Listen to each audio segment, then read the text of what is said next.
Hello friends and welcome to my YouTube channel commerce का ज्ञान।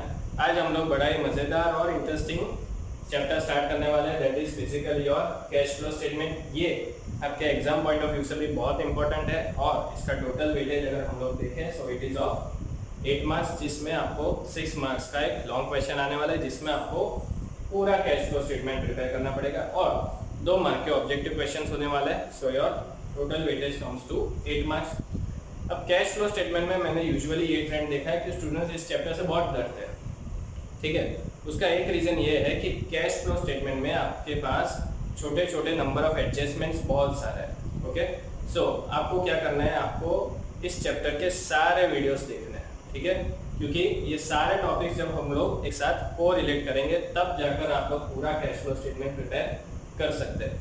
इसलिए क्या याद रखना है, सिर्फ आपको घर पे बैठकर अच्छे से सारे videos from the start till the end अच्छे से देखना है। Okay, so let's begin.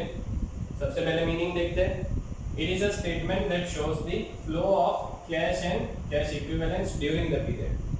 ठीक है, अब कैश फ्लो स्टेटमेंट क्या है कि जो मुझे फ्लो बताता है। ओके, और अगर हम लोग अकाउंटिंग लैंग्वेज की बात करें या तो कैश फ्लो स्टेटमेंट की बात करें, ठीक है, तो फ्लो क्या हो सकता है, राइट। सो फ्लो का मतलब होता है या तो वो कैश इनफ्लो होगा, मतलब कि जो आप लोग बिजनेस में रिसीव कर रहे हो कैश। ओके, और दूसरा हो सकता है कैश आउटफ्लो की जहाँ से आपके बिजनेस में पैसा जा रहा है। ठीक है, या तो बिजनेस में पैसा आएगा या तो बिजनेस में पैसा जाएगा। सो फ्लो होंगे 2 टाइप के, एक हो जाएगा आपका कैश इनफ्लो, दूसरा हो जाएगा आपका कैश आउटफ्लो। तो ये स्टेटमेंट मुझे क्या बताता है कि फ्लो क्या हो रहा है, मतलब कि eight the end of the period, right. यहाँ पे लिखा है देखो, ड्यूरिंग द पीरियड। मान लो मैं 2020 का कैश फ्लो स्टेटमेंट प्रिपेयर कर रहा हूँ, ठीक है, तो 2020 में मेरा कैश फ्लो स्टेटमेंट मुझे क्या बताता है कि कैश इनफ्लो हुआ या तो कैश आउटफ्लो हुआ। सी, अब कोई भी बिजनेस में दोनों ट्रांजैक्शन हो सकते हैं। आपके पास कुछ ट्रांजैक्शन ऐसे होंगे कि जो कैश इनफ्लो भी हो सकता है और कुछ ट्रांजैक्शन ऐसे होंगे कि जो कैश आउटफ्लो भी हो सकता है। तो शायद हमें काफ़ी बार इसका नेट रिजल्ट भी ढूंढना पड़े। ओके, तो इसलिए हम लोग ये स्टेटमेंट प्रिपेयर करते हैं। It shows the flow of cash and cash equivalents. Cash मतलब क्या है, आपका जो भी बिजनेस में कैश बैलेंस है या तो बैंक बैलेंस है, right, that is basically your cash. And cash equivalent मतलब ऐसी चीज है कि जो इक्विवेलेंट टू कैश मानी जाती है, मतलब कि ऐसी चीज की जो आप लोग इजीली कैश में कन्वर्ट कर सकते हो। ठीक है, so those are all items of cash and cash equivalents. तो ये सारी चीजों का मुझे स्टेटमेंट कहाँ पे पता चलेगा, under cash flow statement. Clear guys? चलिए, तो अब हम लोग देखते हैं कि कैश एंड कैश इक्विवेलेंट्स में और कौन सी चीजें हम लोग ऐड कर सकते हैं। अब हम लोग डिस्कस करते हैं what is meant by cash and cash equivalents. ठीक है, जैसे कि मैंने बताया कि कैश एंड कैश इक्विवेलेंट्स क्या है कि जो हम लोग कैश के बराबर ही समझते हैं। ठीक है, ये ऐसी चीज है which is equivalent to your cash, जिसमें सबसे पहली चीज हम लोग इंक्लूड कर सकते हैं, that is your marketable securities. ठीक है, अब पहले तो ये चीज समझ लीजिए कि सिक्योरिटीज क्या है। सिक्योरिटीज मतलब मान लो आपने कहीं पे इन्वेस्टमेंट किया है, ठीक है, शॉर्ट टर्म के लिए कोई शेयर्स वगैरह में इन्वेस्ट किया, so that is basically your marketable securities. अब इसको हम लोग कैश एंड कैश इक्विवेलेंट में क्यों इंक्लूड करेंगे, बिकॉज ये ऐसे इन्वेस्टमेंट है कि जो शॉर्ट टाइम के लिए है और आप इसको कभी भी बेच सकते हो मार्केट वैल्यू पे। ठीक है, इसलिए अगर आपको मार्केटेबल सिक्योरिटीज बोला है एग्जांपल में, तो आपको उसको कहाँ पे इंक्लूड करना है, under cash and cash equivalents. दूसरी चीज ऑब्वियसली आपका कैश बैलेंस आएगा। ठीक है, so your cash balance is also included. और एक चीज आएगी आपका बैंक बैलेंस। ठीक है, so these are some of the examples कि जिसपे हम लोग कैश एंड कैश इक्विवेलेंट्स को कैलकुलेट कर सकते हैं। दूसरा और एक चीज आएगा आपका, let's say cheques in hand. ठीक है, आपके पास जितने भी चेक्स रिसीव किए अपने बिजनेस में, that is equivalent to cash only. आप उसको जब डिपॉजिट करवाओगे बैंक में तो it will get converted into your bank balance, right. So I can say cheques in hand is also my cash and cash equivalents. ठीक है, तो सबसे पहली चीज हमने क्या देखी, शोज द फ्लो। फ्लो में क्या आ सकता है, इनफ्लो एंड आउटफ्लो। दूसरा हमने देखा कैश एंड कैश इक्विवेलेंट, जिसमें cheques in hand, marketable securities, cash balance, bank balance, right. So these are some of the examples. So guys, and hope आप लोग क्लियर है मीनिंग के साथ। ठीक है। अब हम लोग आगे देखते हैं कि जो मैंने बताया आपको that there are two types of flow, inflow and outflow, तो उसमें क्या एग्जांपल आ सकते हैं, राइट। तब तक आप लोग सोचिए कि कैश इनफ्लो और कैश आउटफ्लो में आप लोग कौन से एग्जांपल्स इंक्लूड कर सकते हैं, राइट। कैश इनफ्लो मतलब मैं बोल सकता हूँ that it is one type of receipt for the business, right, cash inflow, right. तो बिजनेस के ऐसे कौन से ट्रांजैक्शंस होते हैं कि जिससे कैश इनफ्लो हो सकता है? यस, बताइए क्या होगा। सबसे पहला यू कैन से सेल्स, ठीक है। जब भी हम लोग बिजनेस में कुछ सेल करते हैं तो मुझे पैसा मिलेगा ना, तो उसको मैं क्या बोलूँगा, कैश इनफ्लो। वैसे मुझे क्या डिनोट करना है, कैश आउटफ्लो।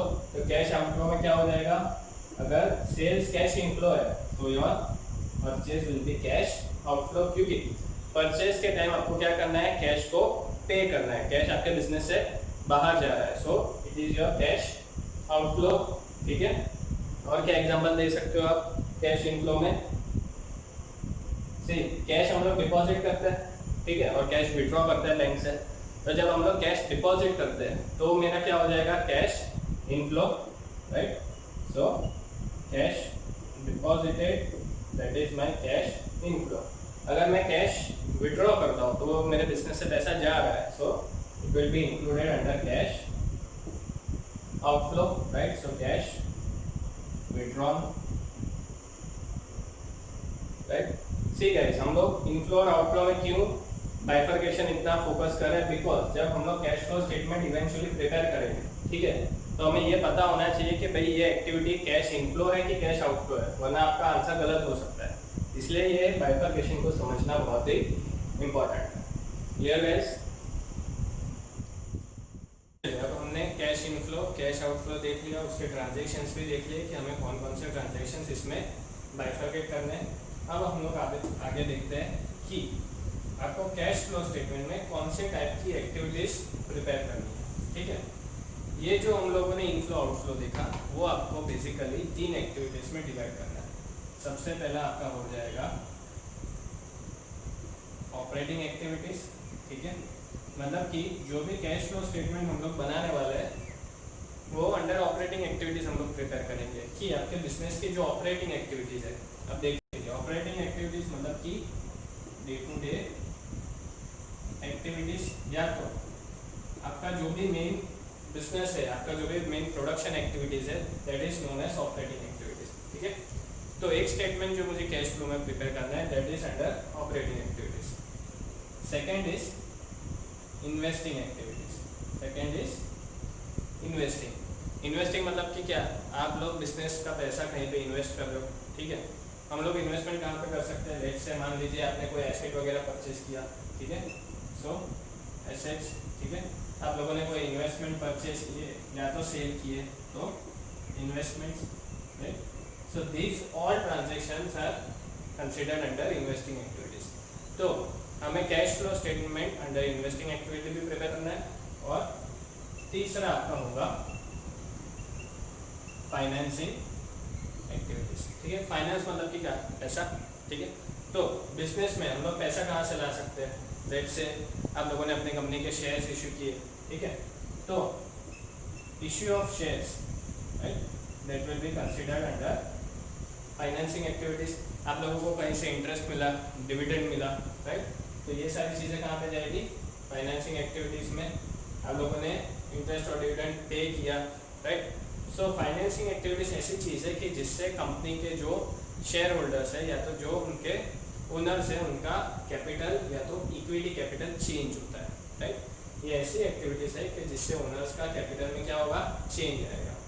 इन्वेस्टिंग एक्टिविटीज क्या है कि जो हम लोग बिजनेस में से कहीं पे पैसा इन्वेस्ट कर रहे हैं, for example you are purchasing some assets, you are selling off some of your assets and you are investing somewhere or in some another business, so that falls under investing activities. और operating activities which are your day to day business activities, ठीक है।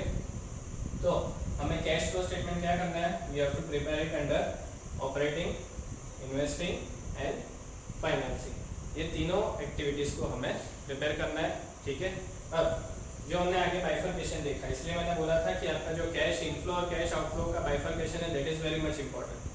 हम लोग operating activities में अब ऐसे transaction होंगे कि जो कई ट्रांजेक्शन आपके कैश इनफ्लो में होंगे, कई ट्रांजेक्शन आपके कैश आउटफ्लो में होंगे। तो हमें क्या करना है, वो नेट अमाउंट यहाँ पे डिराइव करना है, ठीक है। Net amount under operating activities, right. Then net amount under investing activities, जिसमें भी आपका इनफ्लो होगा और आउटफ्लो भी होगा।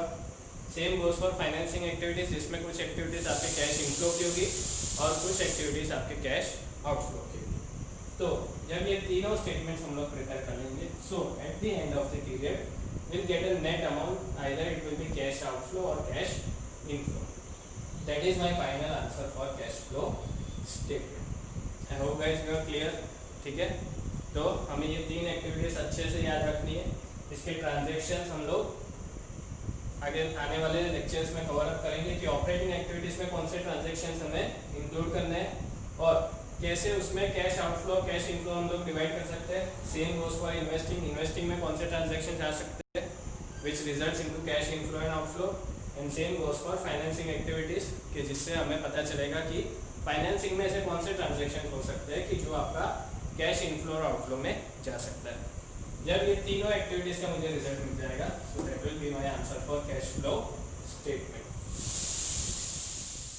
हम लोगों ने अब ये बाइफरकेशन देख लिया कि आपको तीन एक्टिविटीज में basically cash flow statement prepare करना है, ऑपरेटिंग, इन्वेस्टिंग एंड फाइनेंसिंग। अब हम लोग इसके टाइम पे कुछ एग्जांपल्स देख लेते हैं कि आप लोग क्या इंक्लूड कर सकते हैं। इसका डिटेल्ड जो वीडियो है वो हम लोग मेरा जो नेक्स्ट वीडियो होगा उसमें हम लोग कवर अप करेंगे, ठीक है। अभी के लिए हम लोग डिस्कस करते हैं कि जैसे कि ऑपरेटिंग एक्टिविटीज मैंने क्या बताया, this is your day to day activities business का। इसमें हम लोग क्या इंक्लूड कर सकते हैं, लेट्स से सेल, परचेज, ठीक है, let's say sale of goods और परचेज ऑफ गुड्स। तो ये आपका हो जाएगा ऑपरेटिंग एक्टिविटीज। इन्वेस्टिंग एक्टिविटीज, मान लीजिए आप लोगों ने कोई मशीनरी परचेज किया, okay, so purchase of machinery, और मान लीजिए आप लोगों ने सेल किया मशीन को, ठीक है। So sale of machinery, purchase of machinery, ये सारी चीजें आएगी इन्वेस्टिंग एक्टिविटीज में। Last is your financing activities, जो मैंने अभी बोला, इश्यू ऑफ शेयर कैपिटल, ठीक है। मान लीजिए आपको पैसों की जरूरत थी तो आपने शेयर्स इशू किए, ठीक है। फिर काफी बार कंपनीज क्या इशू कर सकती है, डिबेंचर्स, ठीक है। So this are some of the examples कि जिस तरीके से हम लोगों को ये एक्टिविटीज में बाइफरकेट करना है। इन तीनों एक्टिविटीज का बाइफरकेशन बहुत ही इंपॉर्टेंट है, क्योंकि अगर आप लोगों ने जो चीज़ है, लेट्स से फॉर एग्जांपल इन्वेस्टिंग एक्टिविटी में जानी चाहिए थी, वो आप लोगों ने फाइनेंसिंग में लिख दिया तो आपका कैश फ्लो स्टेटमेंट पूरा गलत हो जाएगा, ठीक है। और जैसे कि मैंने बोला वीडियो के स्टार्टिंग में कि इसमें जो छोटे मोटे पॉइंट्स है वो सारे इंटरकनेक्टेड है, राइट। तो अगर आप लोग कहीं पे भी गलती करोगे आइटम के बाइफरकेशन में तो आपका पूरा स्टेटमेंट गलत हो जाएगा, ठीक है।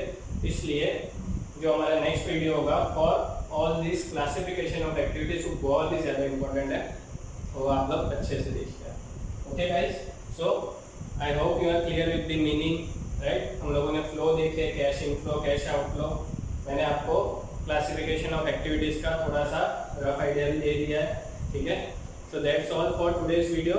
नेक्स्ट लेक्चर में हम लोग ऑपरेटिंग एक्टिविटीज, इन्वेस्टिंग और फाइनेंसिंग के कुछ और एग्जांपल्स देखेंगे और उसमें कौन सी एक्टिविटीज में कैश इनफ्लो हो सकता है, कैश आउटफ्लो हो सकता है, वो सारी चीज़ें हम लोग डिटेल में कवर अप करेंगे, okay. So that's all for today guys. Video को शेयर करना, लाइक करना और चैनल को सब्सक्राइब करना ना भूले। Thank you.